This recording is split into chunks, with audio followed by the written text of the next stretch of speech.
গুনগুন আঙ্গুল লাগাই দে না। কি হরে शाबाश बेटा बहुत बढ़िया।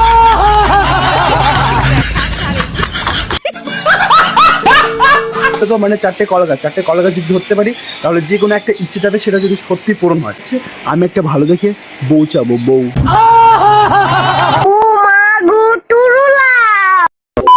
So hey guys, welcome to my channel back new video. So আজকে আমি যেতে চলেছি গঙ্গারামপুরের বানগড়ে। সো বানগড়ে কেন যাচ্ছি তোমরা তো নিশ্চয়ই জানো, আর তোমরা অনেক ভিডিওতে দেখেছো। সো বানগড়ে নাকি চারটে কলা গাছ আছে। তো চারটে কলা গাছ যদি ধরতে পারি তাহলে যে কোনো একটা উইশ চাইলে সেই উইশটা সত্যি পূরণ হয়। সত্যি পূরণ হয় কিনা জানি না। তো দেখতেই পাচ্ছ কত সুন্দর এই পরিবেশ, আর চারদিকটায় বেশ ভালো লাগছে। এই ঠান্ডা ঠান্ডা ওদের মধ্যে আমি এখন দেবো বানগড়ে। তো সেখানটা হচ্ছে বিশেষত মানে চারটে কলা গাছ যদি ধরতে পারি তাহলে যে কোনো একটা ইচ্ছে যাবে, সেটা যদি সত্যি পূরণ হয়। সত্যি পূরণ হয় কিনা সেটা আমার বিশ্বাস না হওয়াতে আমি ওখানটা যাবো। তো আমি যদি ধরতে পারি তাহলে আমি একটা জিনিস চাইবো, ঠিক আছে? তোমরা যদি কাউকে না বলো তাহলে আমি বলতে রাজি আছি। তো কাউকে বলবে না তো? সত্যি তো? যদি তোমরা কাউকে না বলো তাহলে বলছি, সেটা হচ্ছে ভালো দেখে একটা বউ চাবো। কারণ আমি কেন বলছি আস্তে আস্তে, কারণ পিছনে আমার আরো দুজনে মানুষ আছে। তো ওদেরকে লুকিয়ে লুকিয়ে ভিডিও করছি, তো ওদেরকেও দেখতে পাবে ভিডিওর মধ্যে। তো চলো যাওয়া যাক। গাইস দেখতেই পাচ্ছ বেরিয়ে পড়েছি আমরা বানগড় যাওয়ার জন্য। তো দেখতেই পাচ্ছ গাইস আমরা বানগড় যাওয়ার জন্য রেডি হয়ে গেছি। আর এটা আমার এই ড্রেসটা পরে এখন যাচ্ছে। সামনে দেখতে পাচ্ছ মেন রোড, আর এই মেন রোড করে যাবো। আর সামনে টোটো তারপরে আমরা বাননগরে যাবো। বাননগরের মানে ওই তো বানগড়, ওখানে যেখানে চারটে কলা গাছ আছে। আরেকটা জায়গায় যে ঘুরবো, দেখা যাক দুটো জায়গাতে যাবো। তো চলো দেখা যাক যতদূর যেতে পারি।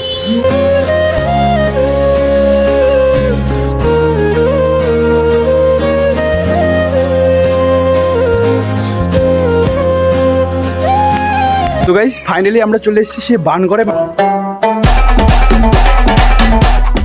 তো আমি এরপরে সোজা চলে এসেছি বানগড়ে। সো বানগড়ে আসার পরে আমি এই চারটে কলা গাছ ধরতে পারলে আমি একটা ইচ্ছে যাবো, সেটা সত্যি পূরণ হয় কিনা সেটা আমি দেখার জন্য চলে এসেছি। তো আমি প্রথমটা ধরেছিলাম, আর এবার দ্বিতীয়টা। এবারকে আমি দ্বিতীয়টাতে একদমই পারছিলাম না, কারণ দ্বিতীয়টা খুবই মোটা ছিল আর প্রচুর বড় ছিল। আর এটা বলতে গেলে আমি অনেকটা চেষ্টা করছিলাম, একদমই পারছিলাম না।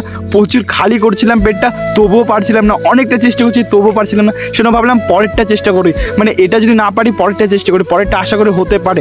তো যাই হোক, আমি পরেরটা ভাবছিলাম হবে না, বাট পরেরটা দেখছি একদমই ইজি, একদম নর্মালি ভাবে হয়ে গিয়েছিল। এবার দেখা যাক তিন নম্বরটা কি পারবো। যদি 3 নম্বরটা পারি তাহলে 4 নম্বরটা অবশ্যই পারবো। হ্যাঁ, 3 নম্বরটা আমার তো একদম অবভিয়াসলি খুব তাড়াতাড়ি হয়ে গেছে। এবার 4 নম্বরটাতে কি ঘটনা ঘটেছে তোমরা একবার দেখো। আরেকটু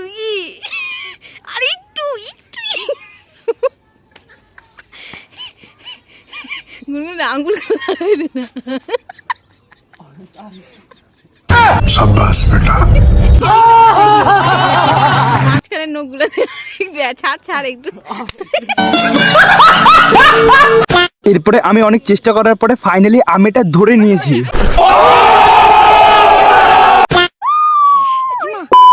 পাচ্ছ এখানটা যে চারটা কলা গাছ আছে কিনা, এই চারটা কলা গাছ যে ধরতে পারবে, যে কোনো একটা ইচ্ছে যাবে, সেই ইচ্ছেটা পূরণ হয়ে যায়। এটা কি সত্যি হয় কিনা সেটা আমি জানি না। তো তোমরা যদি কেউ জেনে থাকো অবশ্যই কমেন্টে বলবে। আর এটা কোথায় অবস্থিত সেটাও তোমরা বলবে। তোমরা নিশ্চয়ই দেখেছো অন্য কারো ভিডিওতে। তো এখানটা দেখতেই পাচ্ছ আমি চারটা কলা গাছই ছুঁয়ে নিয়েছি। তো ফার্স্ট টাইমে আমি পারছিলাম না, জাস্ট 3টা ধরেছিলাম, কিন্তু একটা হয়েছিল না। যেহেতু ফার্স্ট টাইমে 3টা ধরেছিলাম, 3টার মধ্যে 3টা কমপ্লিট করেছিলাম, আর একটা হচ্ছিল না। তারপরে যেটা 4 নম্বরটা অনেক চেষ্টা করার পরে হয়েছিল। তো 4 নম্বরটা কমপ্লিট করেছি, আর আমি 4টা কমপ্লিট করে সবগুলো একবারে মানে ধরেছিলাম। এখন সত্যি কি হয় কিনা সেটা আমি জানি না। তো সত্যি হবে কিনা জানি না। আমি একটা মন থেকে অন্য কিছু চেয়েছি, ওটা যদি হয় তোমাদের আমি নেক্সট ভিডিওতে বলে দেবো, ঠিক আছে? তো এরপরে আমরা চলে এসেছি বানগড়ে সেই ফাঁকা জায়গায়। আর এই জায়গাটা দেখতে পাচ্ছ সেই পুরনো বাড়ি, আর এই বাড়িতে আগে রাজা রানীরা থাকতো।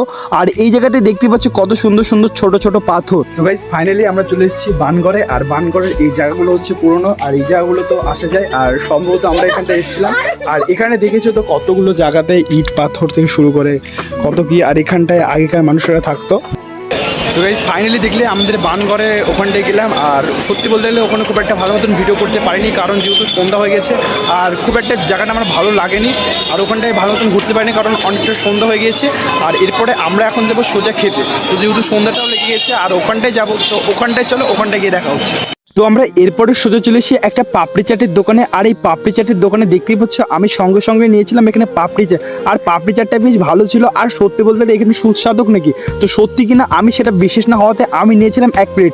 আর এটা খেতে সত্যি আমার অসাধারণই লেগেছে। তো আমার যেহেতু পাপড়ি চাট খেয়ে একদমই পেট ভরেনি, সেজন্য আমি সোজা চলে এসেছি একটা রাস্তার ধারে নানের দোকানে। আর দেখতেই পাচ্ছ এখানে আমাদের সামনাসামনি নান বানিয়ে দিচ্ছে। আর বাসি মাল না জন্য আমি এখানটায় ফটাফট দুটো বড় দেখে নান অর্ডার দিয়ে দিই। আর দেখতেই পাচ্ছ রাস্তার ধারে আমার সামনাসামনি একদম এখানে নান বানিয়ে দিচ্ছে, সেজন্য আমি নানের সাথে নিয়েছিলাম এখানে চিকেন কষা। আর নান আর চিকেন কষা এই দুটো কম্বিনেশন বেশ ভালোই লাগে, সেজন্য আমি এই দুটোকে নিয়েছিলাম। আর রুমের ভিতরে এসে এখানটা আমি আনবক্সিং করছিলাম। আর দেখতেই পাচ্ছ বেশ বড় বড় আমি নান নিয়েছিলাম। আর এই নানগুলোকে নেওয়ার পরে এরপরে হচ্ছে আমার চিকেন কষাটা। আর চিকেন কষাটাকে তো আমি ঢেলে নিই। আর দেখতেই পাচ্ছ চিকেন কষার যা একবার কালারটা সেরাই এসছে। আর এই সত্যি বলতে গেলে আমার চিকেন কষার মধ্যে সেরাই লাগে খেতে। আর নান আর চিকেন কষা যদি হয় কিচ্ছু লাগবে না। আর এই দুটো তো খেতে বেশ ভালো লাগে, সেজন্য আমি এখানটায় ফটাফট একদম দিয়েটে একটা বড় দেখে স্প্রাইট নিই। আর সত্যি বলতে গেলে এটা আমার খেতে একদম অসাধারণই লেগেছে। তো গাইস দেখতে পেলে আমরা কোথায় গেলাম, আর তোমরা তো নিশ্চয়ই দেখতেই পেলে আমরা কোথায় গিয়েছিলাম আর কি করলাম। তো ভালো মতন ভিডিওটা করতে পারিনি, কারণ খুব একটা ভালো মতন ভিডিও করা যাচ্ছিল না, যেহেতু পাবলিক প্লেসে প্রচুর ক্রাউড আসছিল। তো তোমাদের যদি ভিডিওটি ভালো লেগে থাকে অবশ্যই একটা লাইক করো। ততক্ষণ সবাই সুস্থ থাকো, ভালো থাকো। দেখা হচ্ছে নতুন একটা মজাদার ব্লগ।